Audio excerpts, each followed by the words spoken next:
The first thing the 91-year-old man said when he looked at Red was something she would never forget. "You remind me of my daughter." Marlene Red Carter, the wife of a Hells Angels biker, had stopped at a quiet roadside diner in Montana while traveling with her husband's motorcycle club. She noticed the old man sitting alone at the corner booth every day, same black coffee, same worn photograph in his hands. On the third day, Red finally walked over. "Mind if I sit?" she asked gently. The man looked up with tired eyes, but nodded. "Name's Walter Briggs." They talked for hours. Walter had once been a railroad engineer, strong, proud, the kind of man who believed discipline made a good family. Then he showed Red the photo, a smiling young girl. "My daughter, Emily," he whispered. Walter's voice trembled as he told the story he had carried for 70 years. Emily had fallen in love with a young mechanic Walter didn't approve of. One night, the argument exploded. "If you walk out that door with him, don't come back." Emily left in tears. 3 days later, Walter received a phone call that destroyed his life.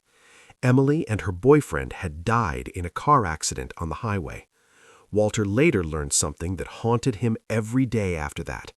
Emily had been driving back home. She was coming back to apologize. Walter never forgave himself. Red sat there in silence, tears in her eyes. The tough biker's wife felt her heart break for the old man who'd lived 70 years with regret. That night, she told the motorcycle club. The next morning, Walter walked into the diner as usual, but froze in the doorway. Nearly 20 bikers stood up at once. Leather jackets, tattoos, rough faces, and warm smiles. Red walked up to him holding a leather vest. "Walter," she said softly, "no one should be alone." The bikers surrounded him like family. They shook his hand, pulled up chairs, and shared breakfast with him. Red placed the vest over his shoulders. "You're one of us now." For the first time in decades, Walter smiled without sadness.